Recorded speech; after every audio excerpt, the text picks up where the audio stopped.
Hi everyone, welcome to the channel. I'm Britt, creator of The Style Shaker. I try all these products out for you and share my actually honest reviews. No one's paying me to say this. I bought this product. So you have a better idea of what to buy and what not to buy. Like you already read in the title, I'm reviewing the new SAIE foundation. Glowy Super Skin Foundation has Hydrobounce in it. We'll talk about it. I'm going to tell you 5 things that I want you to know pretty quickly before you buy this product. We'll also tell you at the very end of the video if I would buy it again, and if not, what I would recommend instead. If you like honest reviews like this and you want to keep seeing more of them, all you have to do is hit that like button. Small little thing for you, big difference over here. It really helps support the channel, so thank you for that. And links to everything will be below. You can see the full scorecard review back on my website. Link to that will also be below. This guy is $40. I purchased this in shade 8, and it has a ton of shades available actually. There are 36 shades available here. I'm going to also apply it during the video, so you're going to see like all kinds of things, and I'll show you natural light. So talking about ingredients, that is the first one. I don't rate that necessarily. If your skin cannot tolerate coconut oil derivatives, if you don't want vitamin C or squalane, I'm not mad at squalane. I'm not mad at any of those things. But if you have sensitive skin or your skin can't tolerate those things, this is a very much so skincare meets makeup type of product. There's also a lot of hyaluronic acid in here, sodium hyaluronate as well, which is smaller molecular sizes, so it penetrates more deeply. This is great for people that don't already use skincare. I actually don't like when makeup has a lot of skincare in it, but due to the interactions that could potentially develop with that and the normal skincare routine. But otherwise, I'm not seeing any major red flags. They do have this trademarked Hydrobounce technology. You can read more about that on the site, but those are just a few of the things that I wanted you to know about the ingredients. So application, you shake it. You shake it what your mama gave you. Very watery, kind of like comes out of the pump if we care. It's okay. Ooh, I do not have a cloth here to mop up this mess. The brand recommends that you use one of their brushes to do it. I am not going to do that. I'm going to use this Fit Glow brush. It's a little firmer but still really soft. I tried once with my fingers rubbing it in. It was not effective. I tried with very little amount of makeup and it wasn't super effective. And then I tried putting on more, and that seemed to help a little bit. So in terms of application, while it is watery, oh my god, while it is a watery formula, it goes on pretty well. Again, I'm not being sparse with it. And then you just press it into the skin on top. You're not blurring it. There's a reason why. And this seems to work better for me. At first, I was really bummed out because I put it on and I saw instant texture. I have stuff all over my fingers. It just separated and it gathered and it showed like it was attaching to parts of my skin. It's actually doing it now. It's doing it now still. The coverage looks really good, but overall in terms of application, wasn't that tough. I mean, it's pretty easy. It's just you have to be careful depending on your skin, so I'm trying not to make this subjective. I'm gonna give it a 3 out of 5. It was middle of the road for me. I have other serum foundations that I'll mention that were like 1 and done.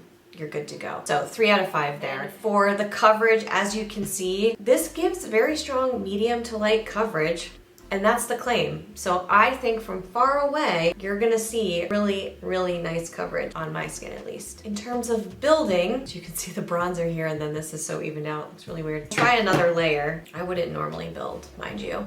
But in terms of building, you just kind of, since it's so lightweight, it sort of lends itself to that. And again, I'm not blending it because that looked real bad for me. I don't know if it's gonna be the same for you. Pretty good. So it builds, sure, but again with the texture. Coverage, however, I think was really good. It got a 4 out of 5 for coverage. Now finished, nothing really matters because when I look up close at this, my face looks really funny right now, but with the tan up here and for finish, it's supposed to brighten and leave a luminous finish. I'm not sure I've seen brightening from this yet. I think there's a lot of components that could help that, so I'm not going to touch on that as much as luminous, kind of like skin but better finish. My skin, which it changes all the time, but I would say it errs on the drier side, so I prep with moisture. Prep with oil, I tried it. I prepped with moisturizer, cream moisturizer. I tried everything, okay? I put it to the true test because I like a lot of SAIE products and I wanted this to work. Finish just does not look natural on my skin. It just looks, from far away, beautiful. With the lights, yes, but in the natural light, you can see the separation. Skin does not look like skin, and I need it to look pretty flawless, and this is also claimed to blend out really nicely and flawlessly. Okay, let's go into the natural light. Let's go walk into the light, Brittany.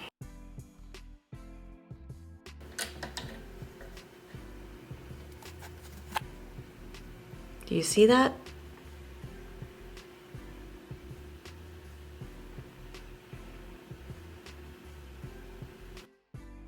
From far away, it looks flawless, but up close, it just has that separate, it's right here.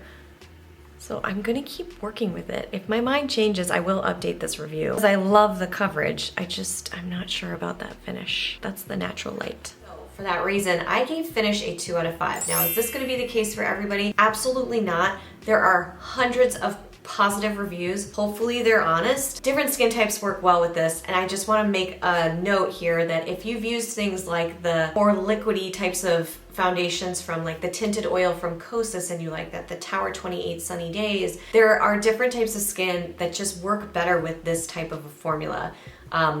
Again, I'm not sure if it's the formula or what it is for my skin. It's just not, the finish is not where I need it to be. I have to put on bronzer, I'm gonna lose it. Today we're gonna use the Han bronzer. I love this stuff, it's very buttery, but we're not talking about the Han bronzer. We're talking about the SAIE foundation. Moving on to the wear test. Here's where it kind of screwed me up a little bit because the wear test, by the end of the day, it melded a little bit more with the oils on my skin. And I think it looked better at the end of the day than the beginning of the day. And I think that's my theory. So the wear test was pretty positive. It still showed a weird texture on top for me, but it was less textural. I've used it for 2 weeks. Usually I like to give these things a little bit more time. Now I'm just putting on blush for funsies. This is the RMS blush, by the way. It's really cute. I really do like it a lot. It works pretty well with other products, but I can already see it starting to separate right at the cheek, so kind of a bummer. Total score, 12 out of 20. Now I want to tell you whether or not I'd buy it and what I would buy instead, because I think you kind of already know at this point I'm not going to be repurchasing this. I will always reach for the slip tint and the sun visor product from them. I'm really a fan of both of those. Some people aren't. I really like it. Ooh, I do want to say at the end of the day with the wear test, there was a beautiful glow. It did stick around, so they achieved that, but again, the finish anyway. So I wouldn't buy it again. Instead, if you're looking for something like a serum foundation that's lighter weight, if you follow me over here, you already know I'm gonna say it. You can say it with me. It's the Juice Beauty Serum Foundation. It's incredible. Not as many shades. I think it's a bit more expensive, but it's beautiful. It works flawlessly on my skin. The coverage is very impressive. And you can play with it a little bit. Like you can get it to be a little glowier, you can get it to be a little bit more matte.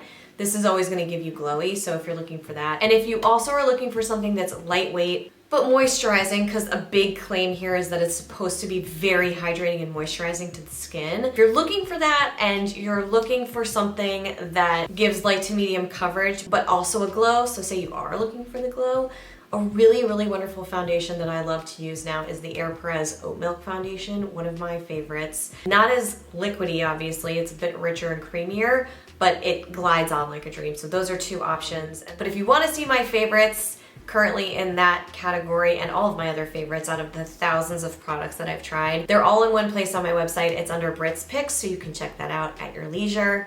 At your leisure? Like, who says that? Hopefully that gives you a better sense of whether or not it's for you. What do you think? Is it gonna be something you're gonna try? Are you gonna pass? Do you have a favorite? Let me know in the comments below and share what your skin is like, your skin type, because I think that can help other people trying to figure out the foundation game right now. If you wanna see other foundation reviews, you can check out this playlist. I will see you right back here real soon. Until then, bye.